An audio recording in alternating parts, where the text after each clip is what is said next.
Shalom Bapak Ibu yang diberkati oleh Tuhan. Salam jumpa dengan saya Pendeta Hendrik Makasale. Puji Tuhan, apa kabar untuk kita semua? Kita ada di dalam keadaan sukacita, kemudian kita ada di dalam keadaan damai sejahtera, lalu kita ada di dalam penyertaan Tuhan yang sempurna. Amin.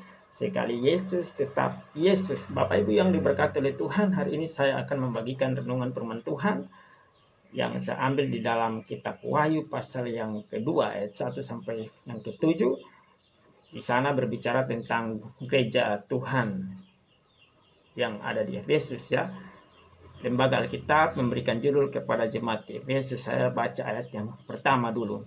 Nanti setelah itu saya akan baca ayat yang kedua dan seterusnya.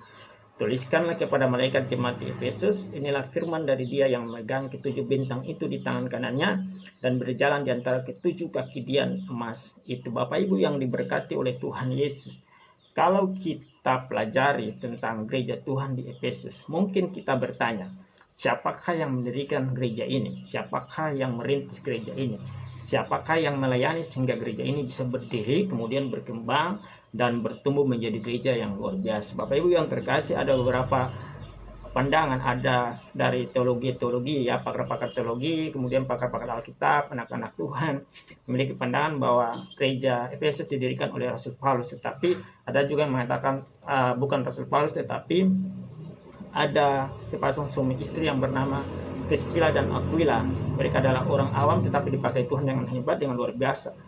Apapun pandangan para teolog atau ahli teologi atau anak-anak Tuhan yang lain, kalau kita pelajari di dalam kitab Kisah Para Rasul, bukan Rasul Paulus saja yang melayani di kota Efesus pada saat itu.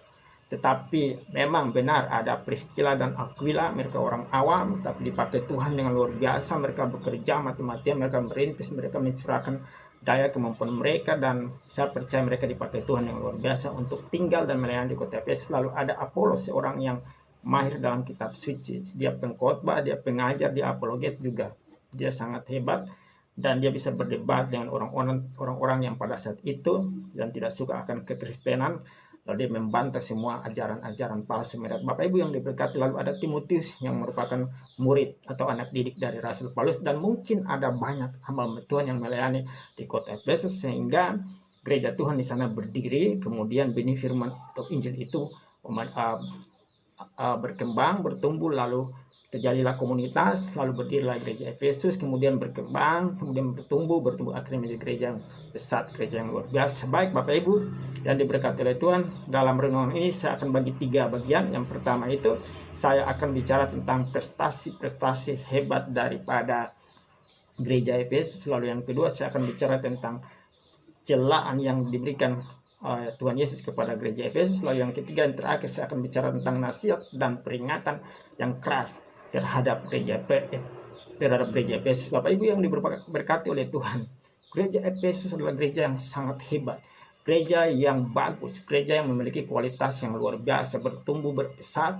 dan mereka bisa memiliki prestasi-prestasi yang luar biasa sehingga Tuhan Yesus bisa memuji mereka di dalam kitab Wahyu yang kita baca hari ini. Jadi hal yang pertama, apa saja prestasi-prestasi hebat yang dimiliki oleh gereja Tuhan di Efesus? Bapak Ibu yang terkasih, saya baca ayatnya yang kedua. Di sini dikatakan, aku tahu segala pekerjaanmu, baik jeripayamu maupun ketekunanmu. Ya, sampai di situ dulu. Jadi prestasi yang pertama ini ialah ketika Tuhan Yesus yang melihat betapa perjuangan dan betapa kerja keras daripada jemaat Tuhan yang ada di Efesus, gereja Tuhan, maka dia memuji mereka. Dia bilang, wow, aku tahu pekerjaanmu. Aku tahu bahwa pekerjaanmu itu sangat hebat. Kenapa Tuhan Yesus tahu? Ya memang Tuhan Yesus maha kuasa, dia maha tahu. Dan dia sudah melihat apa yang dikerjakan oleh gereja Tuhan di Efesus sehingga dia bisa memuji mereka. Jadi prestasi yang pertama itu apa Bapak Ibu yang diberkati oleh Tuhan? Yang pertama itu mereka bekerja dengan keras dan sungguh-sungguh di dalam pelayanan. Saya menemukan ada kata jeripayamu ya. Sampai di situ dulu Bapak Ibu yang terkasih. Saya selidiki kata jeripaya ini, saya mendapatkannya di dalam Alkitab bahasa Yunani. Kata ini menggunakan dari kata Yunani itu kata kopos. Jadi kata kopos ini artinya bekerja dengan sungguh-sungguh atau bekerja dengan keras. Jadi Prestasi yang pertama ialah mereka bekerja dengan sungguh-sungguh, mereka bekerja dengan keras di dalam melayani Tuhan dan pekerjaan Tuhan. Bapak Ibu yang terkasih, kalau kita pelajari secara dalam, maka ini gereja yang bagus dalam melayani pekerjaan Tuhan. Gereja yang bagus dalam pelayanan Bapak Ibu.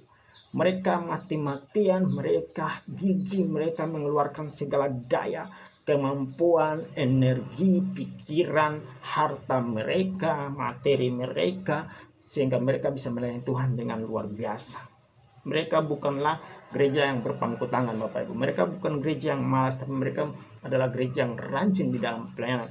Baik itu pendeta atau gembala sidangnya, pemimpin gereja yang bertugas di sana, dia merupakan pendeta yang luar biasa melayani, sehingga dia memotivasi, dia bekerja dengan maksimal profesional, dan dia juga mendorong jemaat ini supaya mereka melayani Tuhan dengan luar biasa, dengan kegigihan, dengan mati-matian, rela berkorban, dan mencurahkan semuanya untuk kemajuan pelayanan Tuhan. Bapak Ibu yang diberkati oleh Tuhan, sehingga Yesus Kristus memuji mereka. Oleh sebab itu Bapak Ibu yang diberkati oleh Tuhan, bagaimana dengan kita sekarang?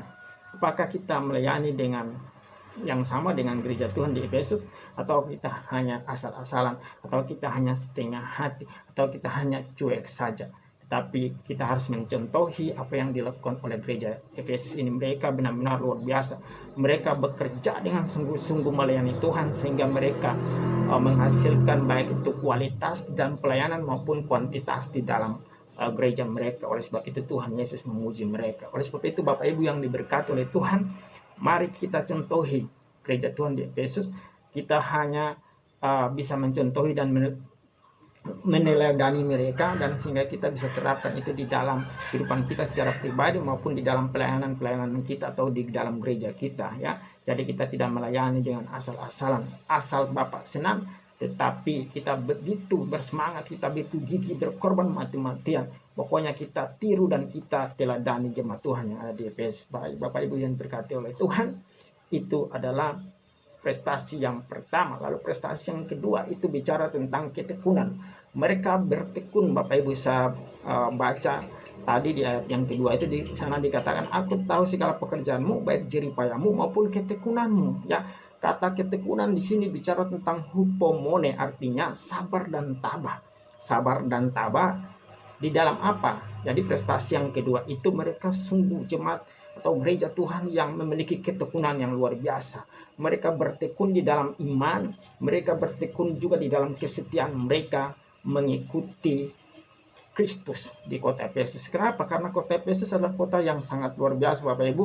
Kota itu merupakan zaman dahulu kota yang sangat maju, dan itu merupakan pintu gerbang Asia pada saat itu. Dan banyak orang datang di situ untuk berdagang, berbisnis, bahkan datang untuk membawa agama mereka. Dan di sana kota ini, Efesus ini juga merupakan kota yang dikuasai oleh pemerintahan Romawi, merupakan imperium pemerintahan Romawi pada saat itu, kerajaan Romawi pada saat itu, sehingga para jenderal tinggal di sana, prajurit tinggal di sana dan membangun kota ini dengan budaya Romawi. Bapak Ibu yang terkasih, sehingga ada banyak kuil-kuil berhala yang didirikan untuk menyembah kaisar sebagai titisan dewa, yang menurut kepercayaan orang Romawi. Dan juga di kota ini sendiri mereka memiliki agama sendiri. Mereka memiliki kepercayaan kepada Dewi Artemis yang merupakan dewi kesuburan. Dan di dalam kota Efesus sendiri ada banyak kuil-kuil berhala dan yang untuk pemujaan kepada Dewi Artemis. Dan ada satu kuil yang besar yang didirikan untuk menghormati atau memuja Dewi Artemis, sehingga Dewi Artemis ini menurut kepercayaan orang Efesus bisa memberkati kota Efesus dengan kesuburan dan kemakmuran. Bapak Ibu yang diberkati, sehingga di dalam kuil itu banyak sekali terjadi percabulan, terjadi free sex, karena di sana ada 1000 wanita yang memberikan pelayanan seks kepada siapa saja yang mau datang ke sana, dan juga ada ratusan pendeta wanita yang bertugas untuk melayani Dewi Artemis ini, sehingga ketika ada free sex yang terjadi, ada pelacuran yang terjadi di sana, maka Dewi itu memberkati mereka menurut kepercayaan daripada orang-orang Efesus. Dan juga ada agama-agama lain, agama Romawi dan agama-agama lain yang pada saat itu, sehingga mereka mencampur adukan ajaran agama apapun. Kekafiran terjadi di kota Efesus ini, merupakan kota yang sangat besar, pusat kekafiran di kota ini. Dan di kota Efesus itu ada gereja Tuhan yang namanya gereja Efesus. Mereka begitu melihat keadaan yang terjadi di sana karena mereka minoritas Bapak Ibu. Ya, mereka melihat banyak bahwa ada kejahatan, ada amoral yang terjadi, ada kebejatan, ada kriminal, bahkan ada kekafiran di sana. Mereka setiap hari melihat ada begitu banyak tantangan yang mereka dapatkan Bapak Ibu. Baik itu tantangan dari orang Efesus, kota Efesus sendiri, maupun dari orang Romawi, kerajaan Romawi, maupun dari agama-agama yang lain yang ada pada saat itu.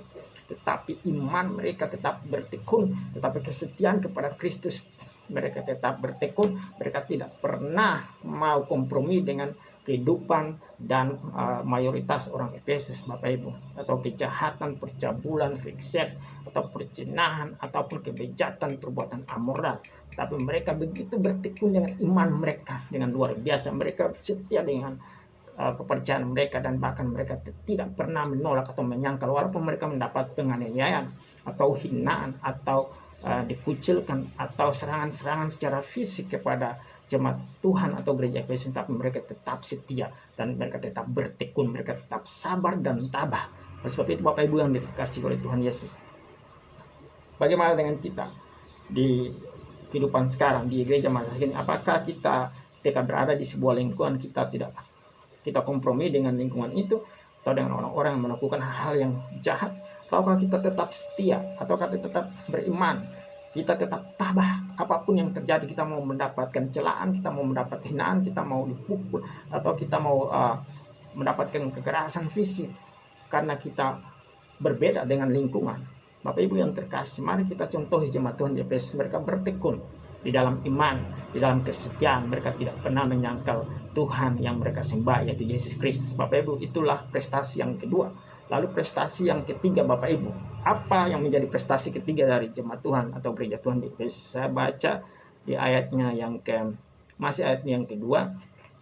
Di sana dikatakan bahwa engkau tidak dapat sabar terhadap orang-orang jahat, bahwa engkau telah mencobai mereka yang menyebut dirinya rasul tetapi yang sebenarnya tidak demikian, bahwa engkau telah mendapati mereka pendusta. Bapak Ibu yang diberkati oleh Tuhan Yesus, prestasi yang ketiga ialah apa?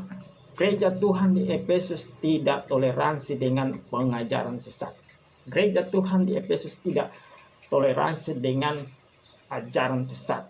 Gereja Efesus tidak toleransi dan menolak semua ajaran-ajaran palsu, guru-guru palsu, bahkan nabi-nabi palsu dan rasul-rasul palsu. Hal ini kita baca di ayat yang kedua tadi.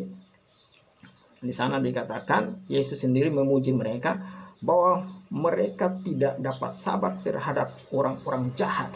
Bapak Ibu yang diberkati oleh Tuhan, saya selidiki kata Yunani tidak dapat sabar ini artinya dalam bahasa Inggris itu ialah mereka tidak not tolerate kepada orang-orang jahat. Siapakah orang-orang jahat? Orang-orang jahat ini ialah rasul-rasul palsu, pengajar-pengajar palsu, pengajar-pengajar sesat, guru-guru palsu, guru-guru sesat, kemudian nabi-nabi palsu yang datang di dalam kehidupan gereja Efesus. Mereka ingin menghancurkan kekristenan pada saat itu. Mereka ingin menghancurkan gereja Efesus pada saat itu. Tetapi apa yang dilakukan oleh gereja Tuhan? Ini gereja yang gereja yang mudah ditipu Bapak Ibu. Ini gereja bukan mudah ditipu, mudah dibohongi, tidak. Ini gereja yang sangat hebat di dalam menolak setiap ajaran-ajaran palsu. Kenapa? Karena mereka memiliki iman yang tinggi Bapak Ibu yang terkasih. Kalau kita baca di ayatnya yang kedua tadi, di sana dikatakan mereka tidak dapat sabar. Mereka tidak mau tahu dengan pengajar-pengajar sesat. Mereka juga menolak semua pengajar-pengajar itu. Bahkan sebelum orang-orang itu datang membawa ajaran mereka, mereka sudah mengujinya. Mereka mengetes semua apakah benar atau tidak ini, apakah ini palsu atau tidak. Bapak Ibu yang diberkati, gereja Tuhan di Efesus adalah gereja yang luar biasa. Mereka tidak kompromi, mereka tidak toleransi dengan ajaran-ajaran palsu yang datang ingin menghancurkan gereja. Mereka menguji. Dikatakan firman Tuhan bahwa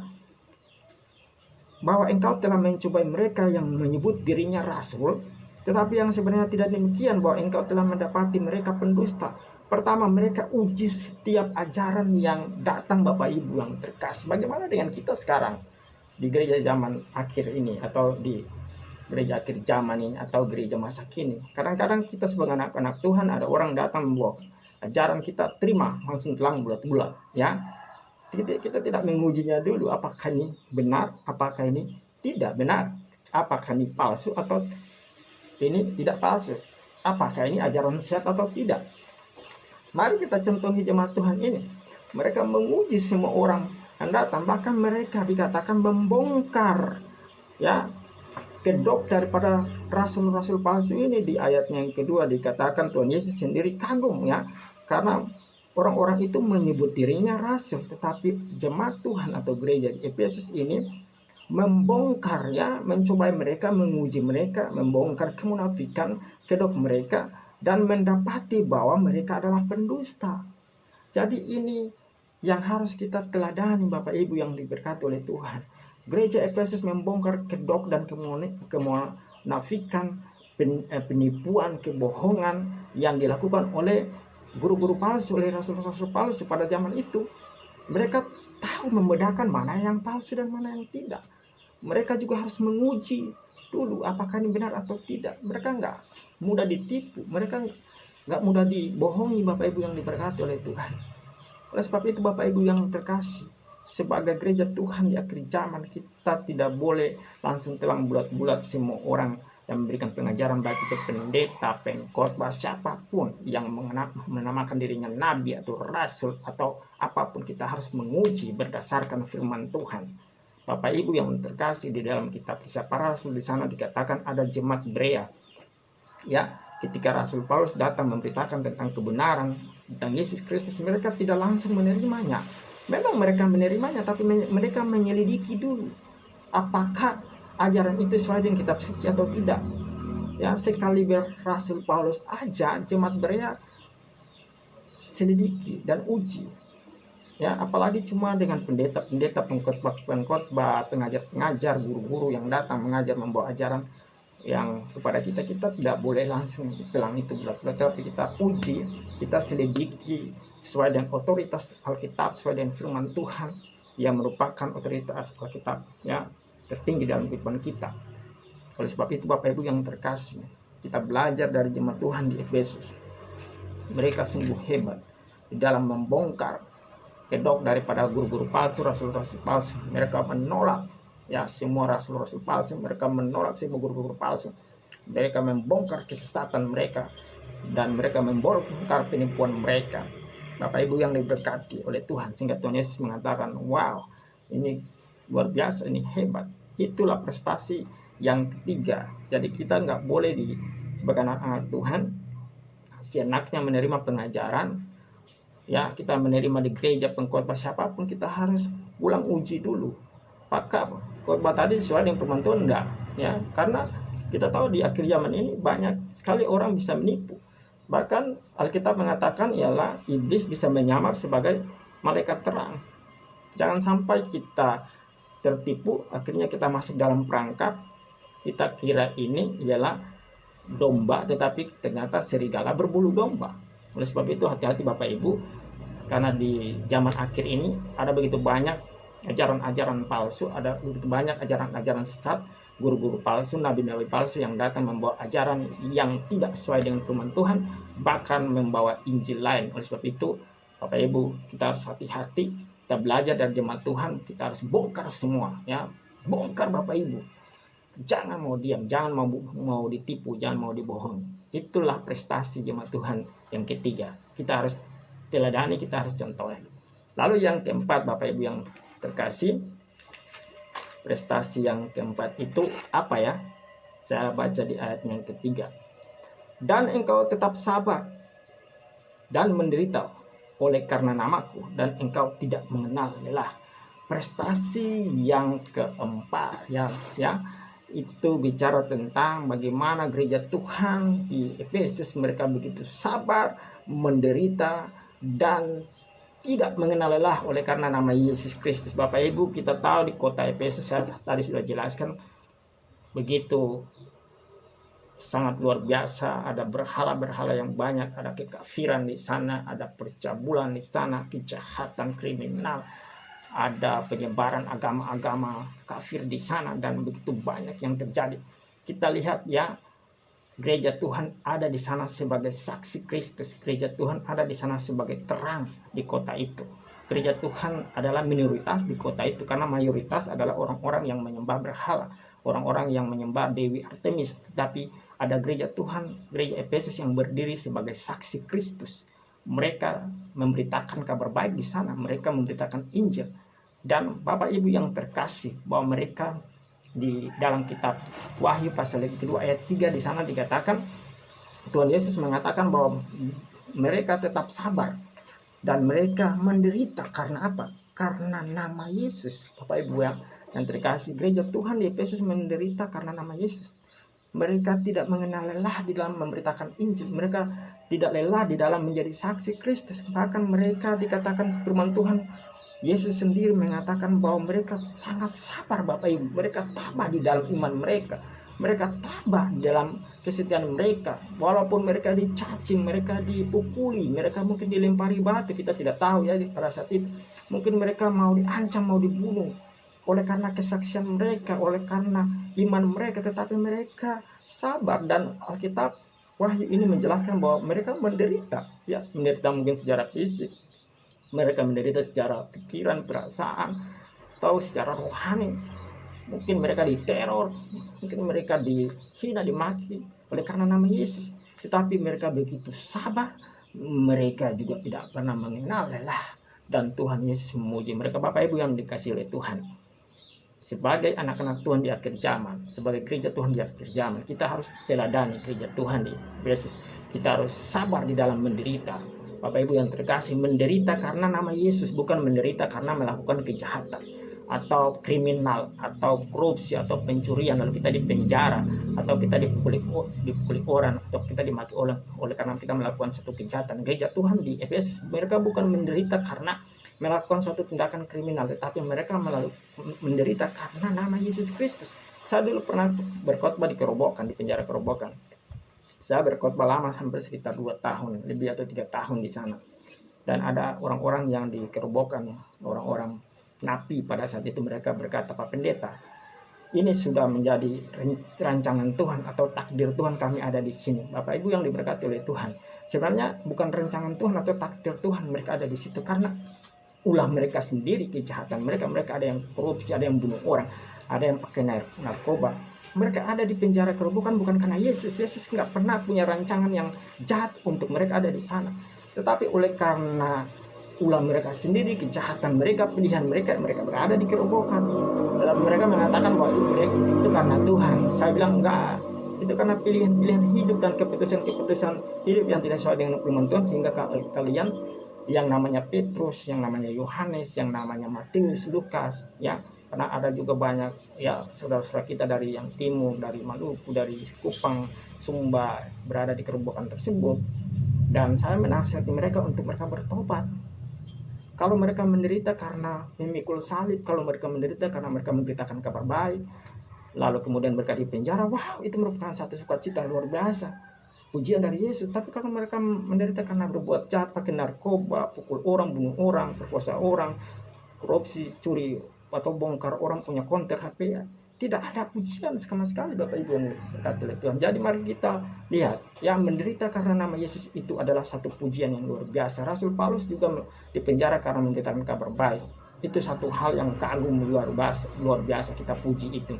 Tetapi kalau kita menderita karena melakukan keonaran, ya, kemerosotan, kita bertengkaran, ya, kita jadi preman di dalam lingkungan di mana kita tinggal, waduh Bapak Ibu, kemudian kita masuk penjara atau orang hajar kita atau pukul kita, itu bukan penderitaan karena nama Yesus, tapi itu karena kebodohan sendiri, karena ulah sendiri. Bapak Ibu yang terkasih, itu adalah prestasi jemaat Tuhan. Mereka sabar menderita karena nama Yesus dan mereka tidak pernah mengenal lelah di dalam penderitaan mereka.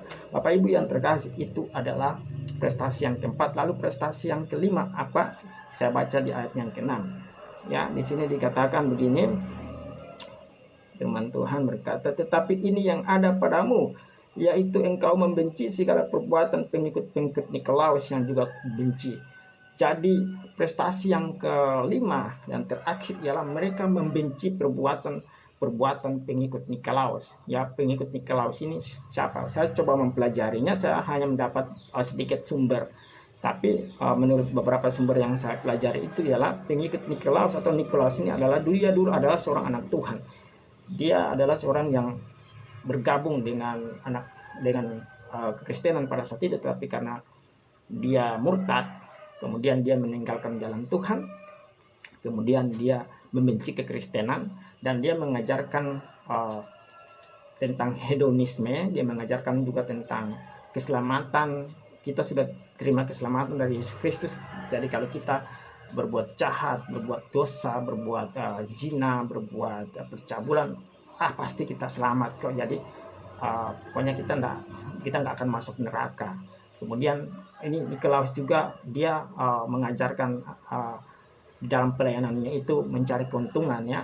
Jadi berkhotbah, mengajar, dan melayani di dalam jemaat itu untuk mendapatkan keuntungan atau harta kekayaan.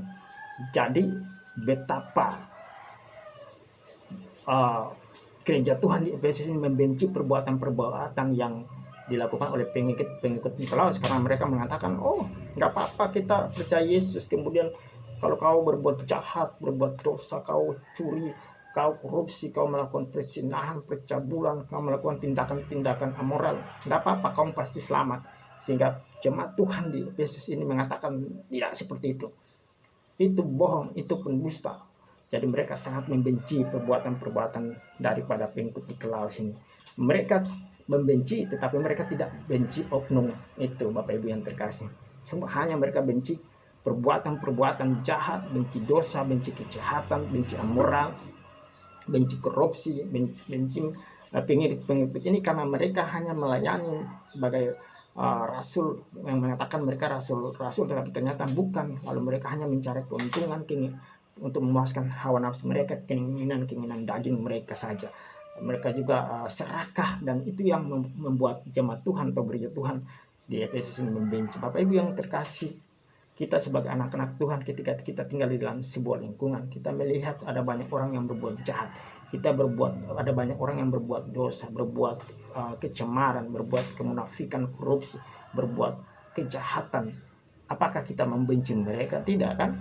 Sebagai anak Tuhan, Tuhan mengajarkan kita tidak boleh kompromi dengan dosa atau kejahatan. Kita benci dosa dan kejahatan, tetapi kita tidak benci oknum yang melakukan itu. Bahkan kita mendoakan mereka supaya mereka bertobat, supaya mereka selamat, supaya mereka bisa percaya kepada Yesus. Itulah yang dilakukan oleh jemaat Tuhan yang ada di Efesus, sehingga mereka dipuji oleh Tuhan Yesus. Ya, di ayat yang ke-6 dikatakan, tetapi ini yang ada padamu, yaitu engkau membenci segala perbuatan pengikut Nikolaus yang juga kubenci. Jadi Tuhan Yesus membenci perbuatan-perbuatan pengikut Nikolaus, dan jemaat Tuhan atau gereja Tuhan di Efesus juga sama.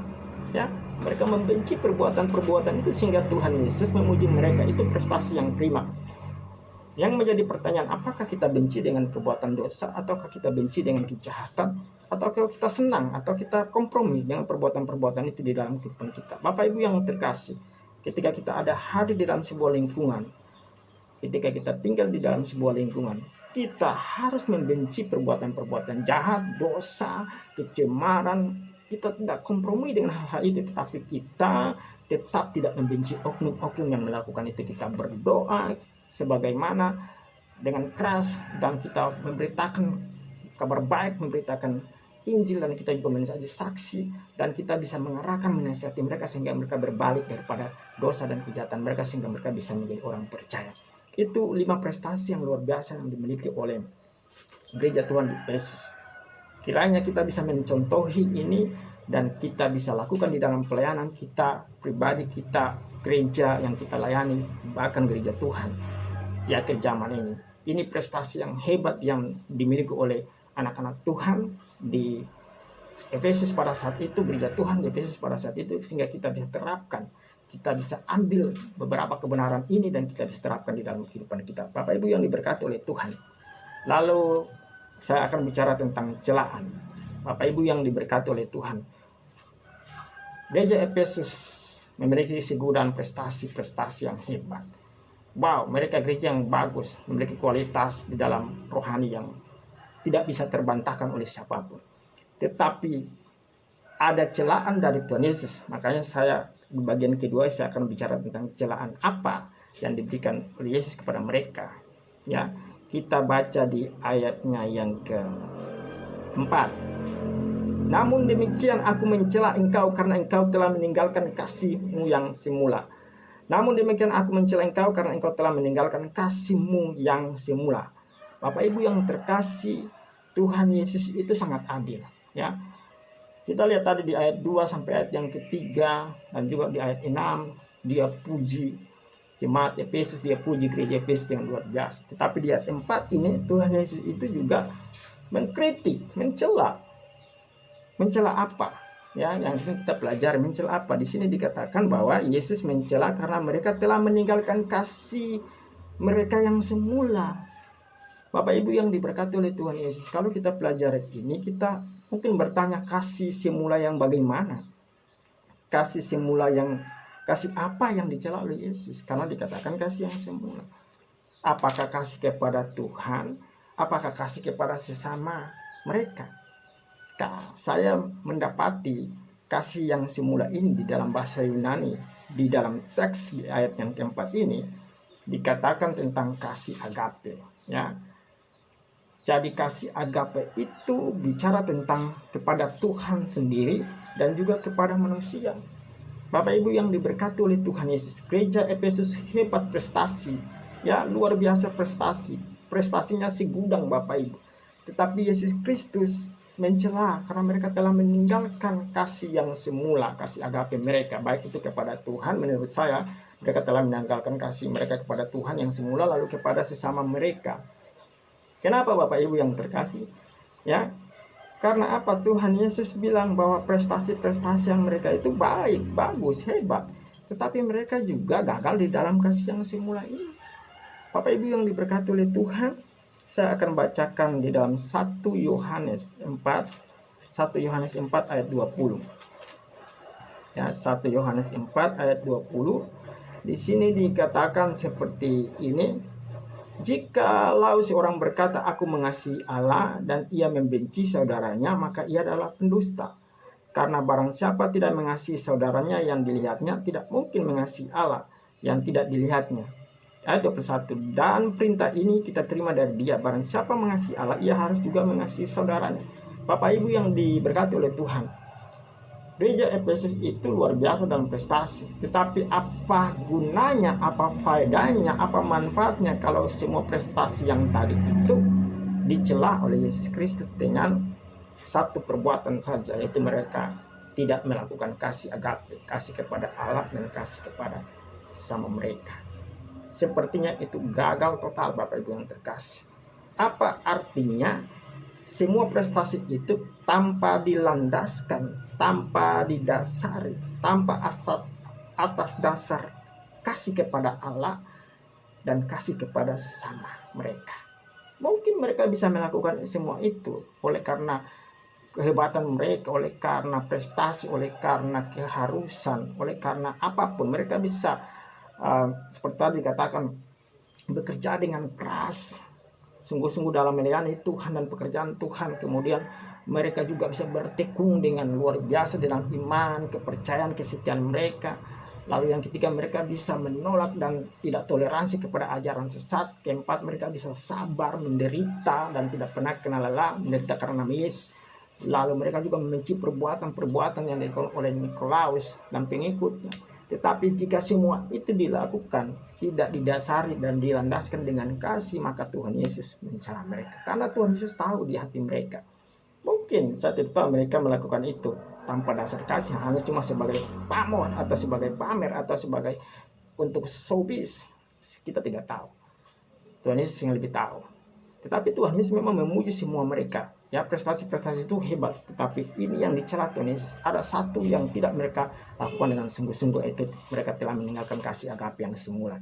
Bapak Ibu yang dikasih oleh Tuhan Yesus, di kitab 1 Yohanes 4 ayat 20 di sana, jikalau seorang berkata aku mengasihi Allah dan ia membenci saudaranya, maka ia adalah pendusta. Karena barang siapa tidak mengasihi saudaranya yang dilihatnya, tidak mungkin mengasihi Allah yang tidak dilihatnya. Jadi kalau mereka berkata mereka mengasihi Allah, tetapi mereka membenci saudaranya atau tidak mengasihi saudara seiman mereka atau orang lain. Tuhan Yesus mengatakan lewat kitab Yohanes bahwa itu mereka pendusta, mereka penipu, mereka bohong. Kenapa? Karena Allah nggak kelihatan, Bapak Ibu. Allah itu roh, kita nggak lihat roh.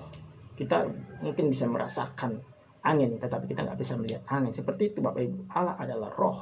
Ya, tadi kita nggak bisa melihat wujudnya daripada kita mengasihi Allah itu. Kalau kita mengatakan Bapak Ibu, saya mengasihi Allah, saya mencintai Yesus, saya mengasihi Tuhan Yesus. Bagaimana caranya kita mengasihi Allah? Allah nggak kelihatan. Yaitu dengan apa? Kita mengasihi sesama kita, mengasihi sahabat kita, mengasihi saudara seiman kita, bahkan mengasihi musuh sekalipun, orang yang nggak kenal juga kita kasih. Ya, karena Allah nggak kelihatan. Oleh sebab itu wujudnya mengasihi yaitu lewat manusia, lewat sesama kita, lewat saudara seiman kita, keluarga kita, orang lain yang nggak kenal, bahkan sekalipun musuh. Bapak Ibu yang diberkati oleh Tuhan, di sini dikatakan begini, kalau kita mengatakan kita mengasihi Allah dan membenci saudara kita, kita adalah pendusta. Karena barang siapa tidak mengasihi saudaranya, yang dilihatnya tidak mungkin mengasihi Allah yang tidak dilihatnya, ya kan? Jadi kita tidak mengasihi saudara kita yang kelihatan, yang wujudnya kita bisa lihat, bagaimana mungkin kita bisa mengasihi Allah yang tidak kelihatan? Sebab itu Bapak Ibu yang dikasihi Tuhan, Tuhan Yesus mencela ya jemaat atau gereja Tuhan di Efesus. Mereka tidak melakukan ini. Mereka tidak mengasihi Tuhan Allah dengan segenap hati, dengan segenap akal budi mereka, dengan segenap jiwa, dengan segenap kekuatan secara totalitas. Dan juga mereka nggak mengasihi sesama mereka. Mereka nggak mengasihi orang-orang yang ada di dalam lingkungan gereja Efesus itu berada, maupun di dalam gereja itu sendiri.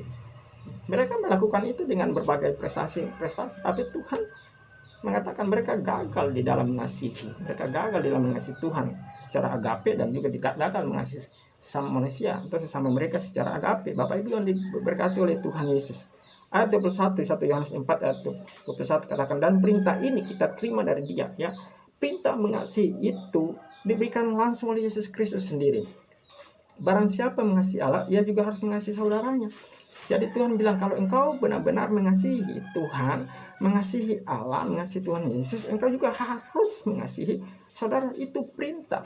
Jadi perintah itu tidak bisa kita tolak, Bapak Ibu, karena itu adalah seperti seorang tentara, ya, diperintahkan oleh jenderalnya, pangkatnya kopral atau kolonel atau apapun di bawah.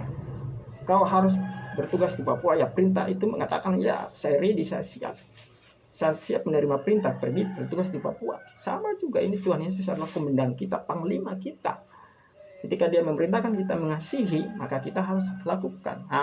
Ini tidak dilakukan oleh jemaat Tuhan di Efesus. Bapak Ibu yang terkasih, saya baca di dalam satu ayat lagi, yaitu di dalam Matius pasal 22. Matius pasal 22. Sebentar Bapak Ibu yang diberkati oleh Tuhan. Matius pasal 22 ayat yang ke-30. Matius pasal 22 ayat yang ke-34 sampai ayatnya yang ke-30. Ayatnya yang ke-36. Matius pasal 22 ayat 36 sampai ayat 40. Dikatakan begini, guru, hukum manakah terutama dalam hukum Taurat? Jawab Yesus kepadanya, kasihilah Tuhan Allahmu dengan segenap hatimu dan dengan segenap jiwamu dan dengan segenap akal budimu. Itulah hukum yang terutama dan yang pertama. Dan hukum yang kedua yang sama dengan itu ialah kasihilah sesamamu manusia seperti dirimu sendiri. Pada kedua hukum inilah tergantung seluruh hukum Taurat dan kitab para nabi. Bapak Ibu yang diberkati oleh Tuhan, ya, kita sebagai orang Kristen, kita harus melakukan hukum yang tertinggi, yaitu hukum Kristen yang tertinggi. Yesus mengajarkan kita begini. Jawab Yesus, yang pertama, kasihilah Tuhan Allahmu dengan segenap hatimu dan dengan segenap jiwamu dan dengan segenap akal budimu. Itulah hukum yang terutama dan yang pertama. Jadi hukum yang terutama dan yang pertama ialah kasihilah Tuhan Allahmu dengan segenap hatimu dan dengan segenap jiwamu dan dengan segenap akal budimu. Inilah yang dinamakan kasih agape, yang tidak dilakukan oleh gereja Tuhan di Efesus sehingga mereka dicela habis-habisan oleh Yesus Kristus. Ini tidak dilakukan, Bapak Ibu. Pelayanan prestasi mereka hebat-hebat itu tidak didasari dengan benar-benar mengasihi Tuhan dengan kasih agape, dengan segenap hati, dengan segenap jiwa, dan dengan segenap akal budi. Firman Tuhan berkata itulah hukum yang terutama dan yang pertama. Dan hukum yang kedua yang sama dengan itu ialah kasihilah sesamamu manusia seperti dirimu sendiri. Jadi ketika kita sudah mengasihi Tuhan dengan segenap hati, dengan segenap jiwa, dengan segenap akal budi kita, segenap totalitas hidup kita, kita juga harus mengasihi sesama kita. Bahkan musuh, bahkan orang yang kenal kita pun sekalipun, kita harus mengasihi. Dikatakan kasihi Tuhan secara vertikal itu adalah hukum yang pertama dan terutama dan yang pertama. Lalu hukum yang kedua yang sama dengan hukum yang pertama dan terutama tadi, dikatakan bahwa kasihilah sesama manusia seperti diri kita sendiri. Seperti kita mengasihi diri kita, kita juga mengasihi orang lain, bahkan musuh kita. Ayat 40, pada kedua hukum inilah tergantung seluruh hukum Taurat dan kitab para nabi. Kalau kita melakukan kedua hukum ini, seperti kita sudah melakukan seluruh kitab Taurat dan kitab para nabi. Bapak Ibu yang diberkati, ini yang tidak dilakukan oleh jemaat Tuhan di kitab Wahyu, yaitu jemaat atau gereja Efesus, sehingga Yesus mencela mereka. Bapak Ibu yang diberkati oleh Tuhan, saya kembali ke Wahyu tadi, Wahyu pasal 2 ayatnya yang keempat. Di sana dikatakan, namun demikian aku mencela engkau karena engkau telah meninggalkan, catat garis bawahi, mereka telah meninggalkan kasih yang semula. Sebab itu ingatlah betapa dalamnya engkau telah jatuh. Bapak Ibu yang terkasih, engkau boleh punya prestasi, kita boleh punya kesibukan, kehebatan prestasi, kita boleh punya prestasi secara pribadi sebagai anak-anak Tuhan, bahkan prestasi di dalam pelayanan, kita boleh kasih perpuluhan banyak, kita boleh memberkati, bahkan kita boleh pergi memberitakan kabar baik. Tapi kalau kita sudah meninggalkan kasih yang semula, Tuhan Yesus mengatakan begini, bahwa kita telah jatuh sangat dalam. Seperti yang Tuhan Yesus katakan kepada jemaat atau gereja Efesus ayat yang kelima. Sebab itu ingatlah betapa dalamnya engkau telah jatuh. Catat ini, garis bawah ini Bapak Ibu yang diberkati oleh Tuhan.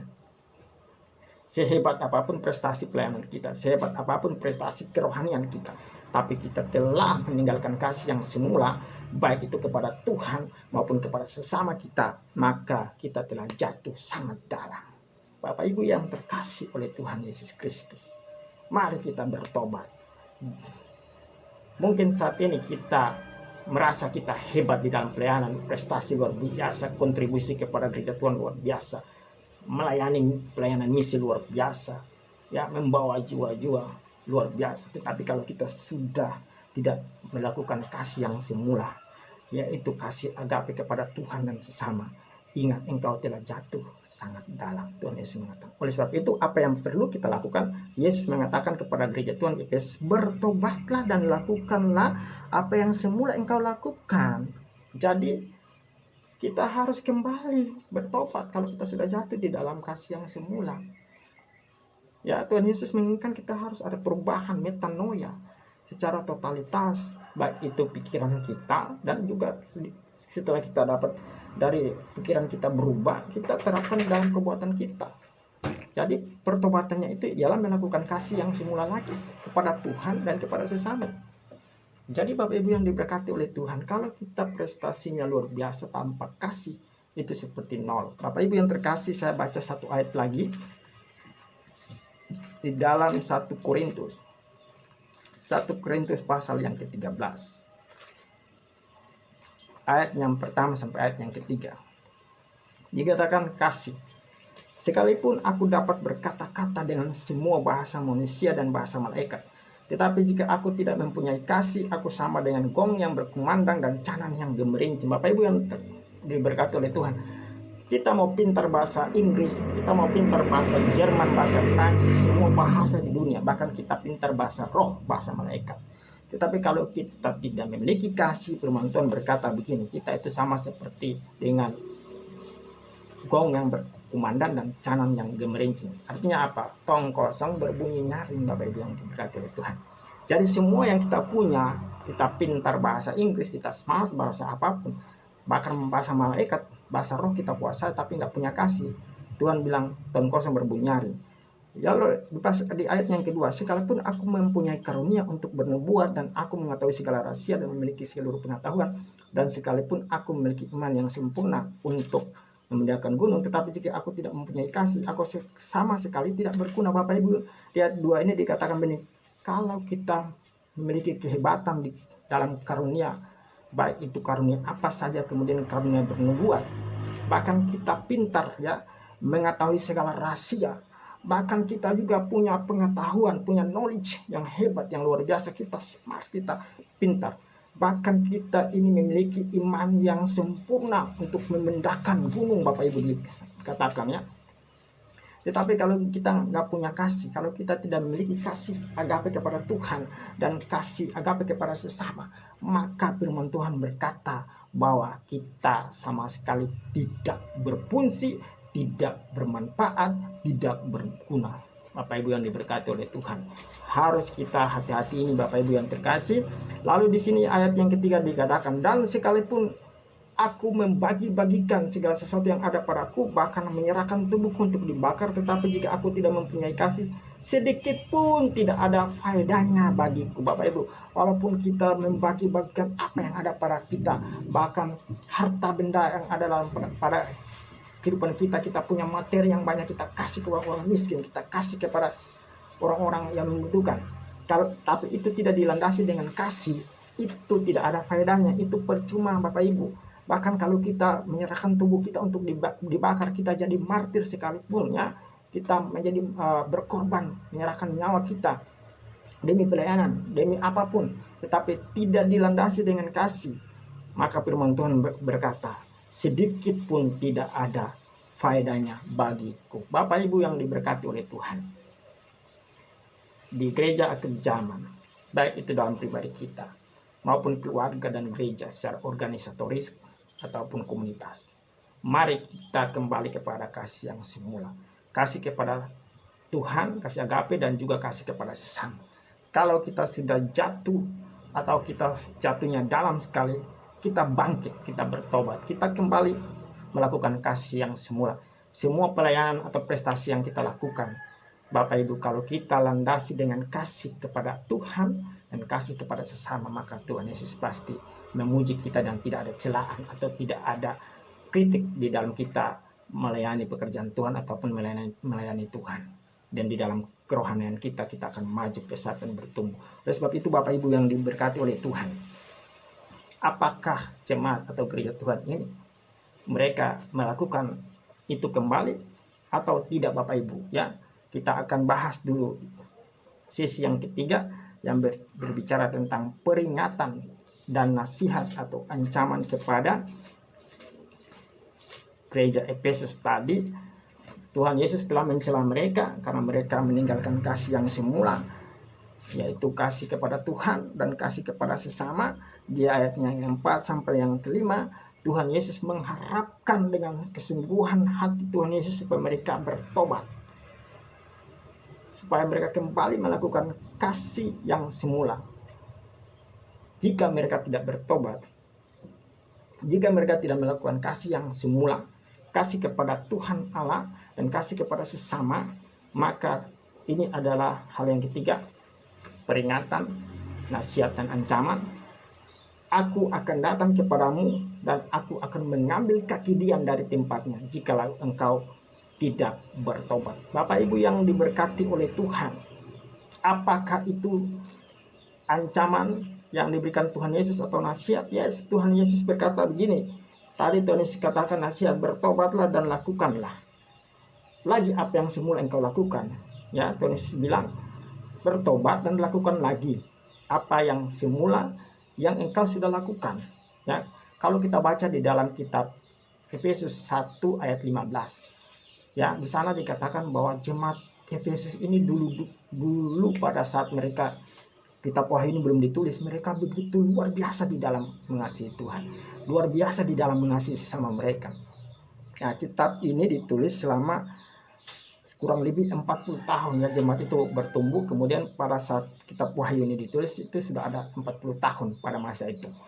Dan Rasul Yohanes menulis kitab ini ketika 40 tahun yang dulu itu begitu hebatnya kasih jemaat atau gereja Efesus ini kepada Tuhan dan juga kepada sesama, sehingga Rasul Paulus dia memuji mereka, memuji gereja Tuhan yang ada di Efesus, memuji gereja Efesus ini. Di dalam Efesus 1 ayat 15, nanti Bapak Ibu bisa cek di sana, Rasul Paulus mengatakan, pujian kepada mereka, engkau kasihmu sungguh hebat ya, kepada sesama. Mereka awal-awal itu kasihnya luar biasa, kasihnya begitu berkorban. Api kasih itu begitu berkobar-kobar kepada Tuhan dan kepada sesama, sehingga Rasul Paulus saja memuji mereka punya kasih yang mereka lakukan. Tetapi setelah 40 tahun ketika kitab Wahyu ini ditulis, kasih itu telah pudar, bahkan mereka sudah nggak melakukan lagi, padam api kasih itu. Oleh sebab itu Bapak Ibu yang terkasih, ini juga menjadi peringatan buat kita. Ketika kita melayani dengan kesungguhan atau dengan prestasi yang hebat, tapi mungkin api itu sudah padam, atau kasih mula-mula cinta mula-mula kita kepada Tuhan sudah mulai padam. Api yang dulu membara, api yang dulu kita terbakar-bakar kepada Yesus Kristus, kalau kita sudah tinggalkan itu, Tuhan akan celah kita Bapak Ibu. Jadi mari kita bertobat sebagai anak Tuhan, sebagai gereja Tuhan.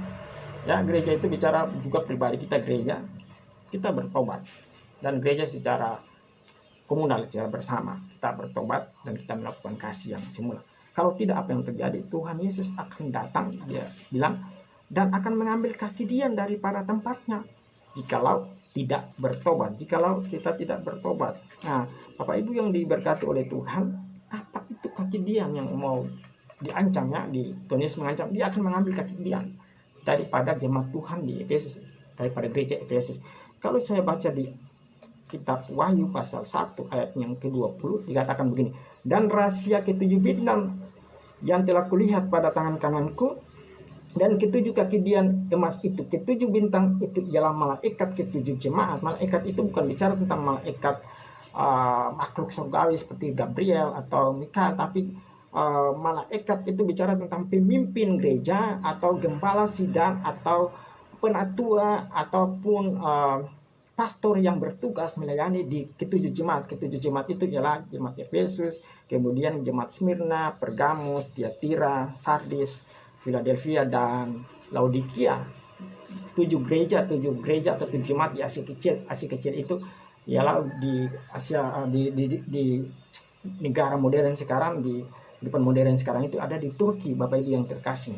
Di sana dikatakan ketujuh kaki Dian itu ialah ketujuh jemaat. Jadi Tuhan Yesus ancam kepada gereja Tuhan di Efesus, kalau kamu tidak bertobat, kalau kalian tidak bertobat, kalau kalian tidak kembali melakukan kasih yang semula, kalian tidak bertobat dan kembali melakukan kasih yang semula, maka saya akan cabut kaki Dian.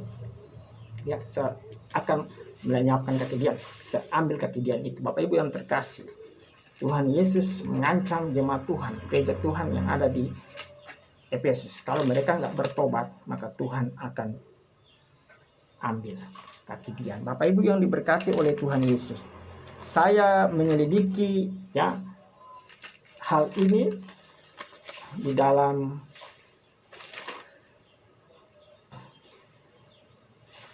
kitab ya bahasa Yunani.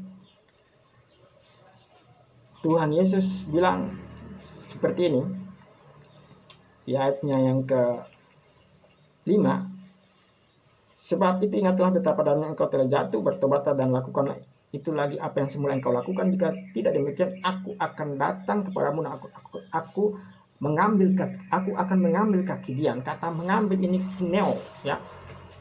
Kata mengambil ini dalam bahasa Yunani itu ialah kineo. Kineo itu artinya dia akan cabut, dia akan musnahkan, dia akan lenyapkan, dia akan melenyapkan kaki Dian daripada gereja di Efesus. Kaki Dian itu ialah tadi dikatakan jemaat itu sendiri, Bapak Ibu yang terkasih. Apa yang terjadi dengan jemaat Tuhan di Efesus setelah mereka menerima ancaman yang begitu hebat dari Tuhan Yesus? Apakah mereka bertobat atau tidak? Ya, saya mendapatkan beberapa sumber.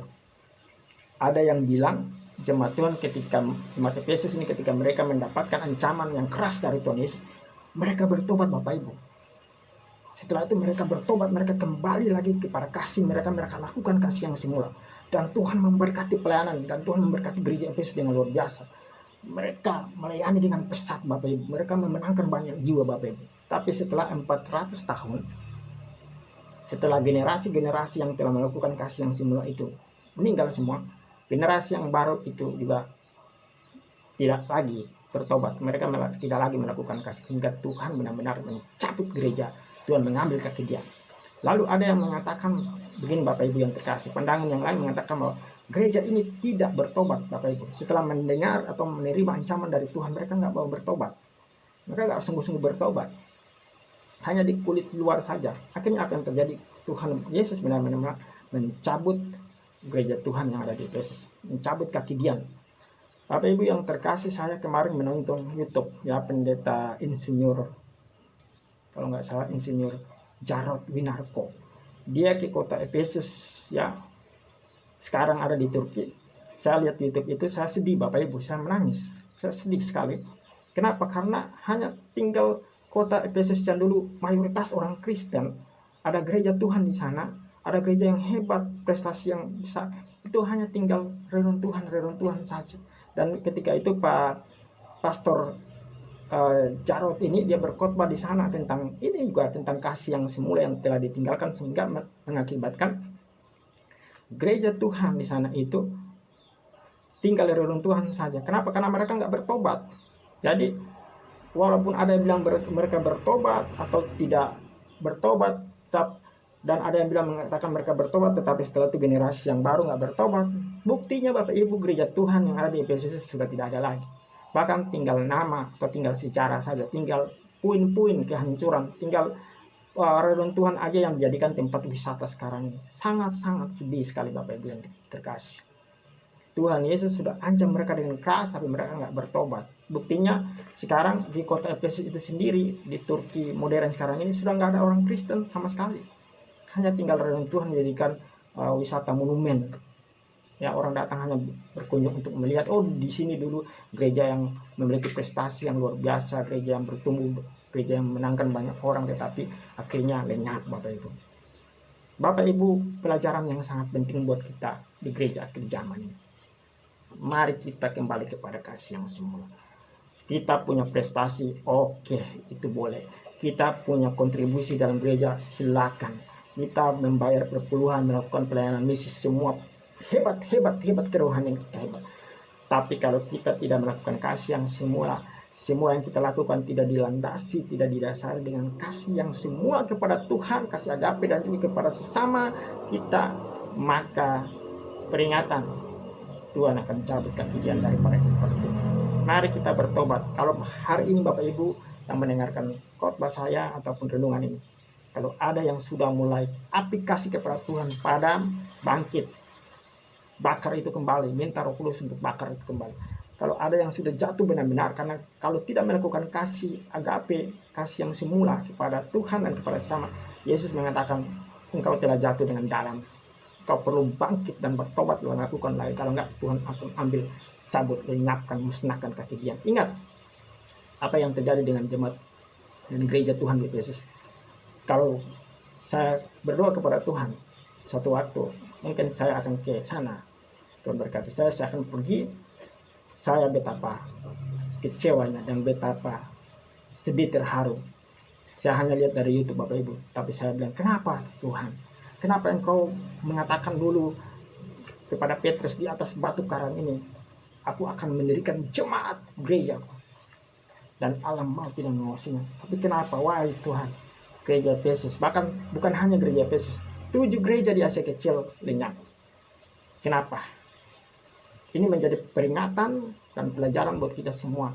Hati-hati anak-anak Tuhan, hati-hati gereja Tuhan, gereja secara pribadi, gereja juga secara korporat, komunal. Hati-hati kita sebagai anak-anak Tuhan.